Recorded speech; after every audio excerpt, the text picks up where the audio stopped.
Parfois, un film n'a pas besoin d'explosion, pas de super-héros et pas de grandes batailles pour devenir inoubliable. Parfois, un bureau gris, un patron agaçant, une imprimante en panne et un homme qui, un matin, décide simplement que tout lui est égal, suffisent. Sorti en 1999, Office Space a d'abord ressemblé à une petite comédie sur des employés qui s'ennuient. Mais derrière cette façade tranquille se cachent des histoires presque aussi absurdes que le film lui-même. Une agrafeuse rouge qui n'a jamais existé. Un rôle qui a pris de l'importance grâce à Jennifer Aniston. Un film que presque personne ne voulait voir au cinéma et qui est devenu plus tard la Bible de tous les frustrés du bureau. Et même The Office joue un rôle surprenant dans cette histoire. Aujourd'hui, nous examinons 7 faits insolites sur Office Space qui montrent pourquoi ce film semble encore aujourd'hui si dangereusement honnête, drôle et intemporel. 1. Jennifer Aniston est la scène qui parle à l'âme de tout personnel de service.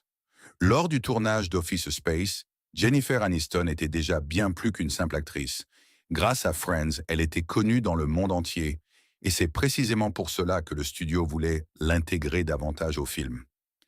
À l'origine, son rôle de Joanna était censé être beaucoup plus petit, presque un personnage secondaire dans la vie de Peter. Mais Fox le savait. Quand on a une star comme Aniston, il faut la montrer.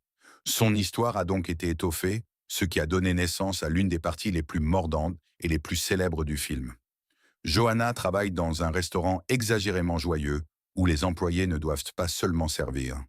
Ils doivent sourire, être performants et s'exprimer à travers des badges de décoration, les fameux flare buttons.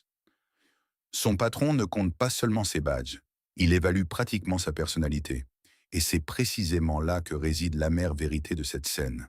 Office Space ne montre pas seulement la frustration du bureau, mais aussi la pression de devoir toujours paraître enthousiaste, même dans un travail mal payé. Jennifer Aniston joue cet épuisement agacé de manière si naturelle que l'on comprend immédiatement pourquoi Joanna est sur le point d'exploser intérieurement. Un rôle secondaire élargi est ainsi devenu un moment que des millions de spectateurs n'ont jamais oublié. 2. Mike Judge a refusé The Office avant même que cela ne devienne une légende de la télé. Après le succès culte tardif d'Office Space, il s'est passé quelque chose de presque trop absurde pour être vrai. NBC a voulu recruter Mike Judge pour la version américaine de The Office. Pour beaucoup de réalisateurs, cela aurait été une offre de rêve, car la version originale britannique était déjà célébrée, fraîche, mordante, et située exactement dans cet univers de bureau que Judge avait si impitoyablement dépeint avec Office Space. Mais Judge a ensuite lu un dossier de presse que NBC lui avait envoyé. Il y était écrit en substance que The Office réussissait là où des films comme Office Space avaient échoué. Pour Judge, cette phrase a été comme une gifle. Il venait de voir son film être mal compris, mal commercialisé et sous-estimé au cinéma. Et maintenant, c'était précisément cette comparaison qui devait le convaincre. Au lieu d'accepter avec enthousiasme, il a mis les documents de côté et a décliné l'offre. Finalement, c'est Greg Daniels, son collègue de King of the Hill, qui a repris la tâche et a fait de The Office l'un des plus grands succès de sitcom de tous les temps. Pourtant, cette décision montre à quel point Office Space avait profondément marqué Mike Judge. Il en avait assez de se battre contre les studios, les attentes erronées et les gens qui ne comprenaient pas le ton de son travail. 3. L'agrafeuse rouge qui n'existait pas vraiment. Quand on pense à Office Space, on voit immédiatement Milton devant soi, cet homme discret et ignoré que l'on pousse toujours plus vers la sortie. Et à côté de lui se trouve un objet devenu presque plus célèbre que certains personnages du film, l'agrafeuse rouge Swingline. Ce qui est fou, c'est qu'à l'époque, cette agrafeuse n'existait pas du tout. Pour le film, l'équipe des accessoires a simplement pris une Swingline 747 noire et l'a peinte en rouge à la bombe pour qu'elle se remarque immédiatement dans le monde gris du bureau. Personne ne se doutait que ce petit détail deviendrait le symbole de toute personne qui se sent impuissante, ignorée et exploitée au travail. Milton s'accroche à cette agrafeuse comme s'il s'agissait du dernier vestige de contrôle dans sa vie. Ce n'est qu'après qu'Office Space soit devenu de plus en plus connu en DVD et à la télévision que les fans ont commencé à demander sans cesse le modèle rouge à Swingline. Des copies ont même commencé à apparaître sur eBay. Finalement, Swingline a cédé et a réellement commercialisé une 747 rouge en 2002. Un accessoire de film peint est devenu un véritable succès commercial. Et cela colle parfaitement à Office Space. Le film a d'abord échoué, mais ses plus petits détails sont devenus plus tard plus importants que ce que l'on aurait pu imaginer. 4. D'échec commercial à Bible secrète de tous les employés de bureau.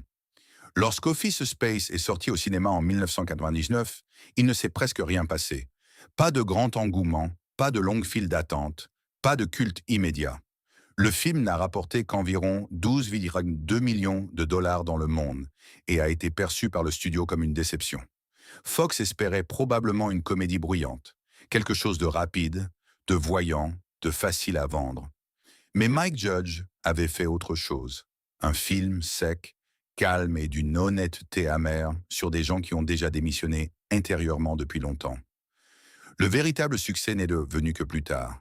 En VHS, DVD et surtout grâce aux rediffusions constantes sur Comedy Central, Office Space a soudainement trouvé son public. Les gens ne voyaient plus Peter, Milton, Johanna et l'imprimante en panne comme de simples personnages de fiction, mais comme le miroir de leur propre quotidien professionnel. Soudain, tout le monde comprenait la douleur derrière les rapports TPS, la haine du lundi et la rage sourde envers un patron qui écrase votre âme avec un sourire amical. C'est ainsi qu'un film auquel presque personne n'avait prêté attention au cinéma est devenu un signe de ralliement secret pour tous ceux qui se sont un jour assis dans un bureau en pensant « je n'en peux plus ». C'est précisément pour cela qu'Office Space continue de vivre aujourd'hui. 5. PC Load Letter est le moment où tout employé de bureau perd la tête. Il y a dans Office Space beaucoup de scènes qui semblent exagérées jusqu'à ce que l'on se rende compte qu'elles sont effroyablement proches de la réalité. L'une d'elles commence par un simple message d'imprimante. PC Load Letter. 3 mots qui sonnent comme si une machine avait décidé d'humilier délibérément l'être humain. Et c'est précisément pour cela que ce moment est devenu si légendaire. Ce qu'il y a d'absurde, c'est que ce message d'erreur était réel. Les imprimantes Hewlett-Packard pouvaient réellement l'afficher et presque personne ne comprenait immédiatement ce que cela signifiait. Quand David Herman réagit dans le film et demande furieusement ce que cela veut bien pouvoir dire, on ne sent pas une comédie jouée. On dirait l'effondrement réel d'une personne qui voulait juste imprimer une dernière page avant que sa journée ne s'écroule définitivement. C'est là qu'Office Space touche une corde sensible. Le film transforme un petit problème technique en symbole de toute la frustration de bureau. L'imprimante ne représente pas seulement un appareil en panne, elle représente toutes les humiliations silencieuses du quotidien professionnel, les systèmes absurdes, les ordres flous et cette seconde précise où l'on se dit intérieurement « maintenant, ça suffit ». 6. Les acteurs ont délibérément juré davantage pour sauver le film. En plein milieu du tournage, l'idée a soudain surgi qu'Office Space pourrait peut-être devenir une comédie PG-13 plus inoffensive. Pour le studio, cela semblait logique. Moins de gros mots, plus de spectateurs, plus d'argent. Mais pour les acteurs et Mike Judge, cela aurait précisément détruit l'essence du film, car quiconque est prisonnier de ce monde d'imprimantes en panne, de rapports inutiles et de patrons sans âme ne parle pas de manière polie et propre. Cette colère devait paraître réelle. David Herman, qui jouait Michael Bolton, a réagi à sa manière. Lorsqu'il a appris que le film devait être édulcoré, il a commencé à glisser délibérément encore plus de jurons dans ses scènes. Pas par hasard, mais comme une petite rébellion contre la logique du studio. Il voulait rendre impossible, plus tard, le lissage du film pour en faire une brave comédie de bureau. Et cette rébellion a fonctionné. Office Space est resté mordant, brut et adulte. Les personnages ne ressemblaient pas à des caricatures d'une vidéo de formation, mais à de vraies personnes sur le point de détruire une imprimante à main nue. Sans ces jurons intentionnels, le film aurait peut-être perdu son ton dangereusement honnête. 7. Fox voulait Matt Damon ou Ben Affleck, mais Mike Judge cherchait un homme totalement différent. Après l'énorme succès de Will Hunting, la Fox a soudainement pensé à de grands noms. Matt Damon ou Ben Affleck étaient dans le pressenti pour reprendre le rôle de Peter Gibbons, car une star connue se vend tout simplement mieux sur une affiche de cinéma. Pour le studio, cela semblait logique. Mais pour Mike Judge, cela ne collait pas du tout. Peter ne devait pas ressembler à un héros hollywoodien brillant. Il devait ressembler à quelqu'un qui se rend chaque matin au bureau alors qu'il n'y a plus rien à l'intérieur de lui depuis longtemps. Un homme qui ne se rebelle pas par courage, mais parce qu'à un moment donné, tout lui est devenu égal. C'est précisément pour cela que Ron Livingston était le meilleur choix. Son style calme et fatigué rendait Peter crédible. Il ne jouait pas un grand éclat, mais cette lassitude silencieuse que beaucoup de gens ne connaissent que trop bien. D'autres rôles auraient également pu être très différents. Owen Wilson et Vince Vaughn ont été pressentis pour Lawrence, tandis que Jennifer Aniston a finalement joué Joanna. Mais c'est précisément parce qu'Office Space n'était pas porté par une foule de superstars que le film sonnait si vrai. Ron Livingston ne donnait pas l'impression de jouer un personnage. Il ressemblait à un homme qui vient de décider de ne plus jamais faire comme si son travail était sa vie. Office Space n'a jamais été qu'une simple comédie sur des employés de bureau qui s'ennuient.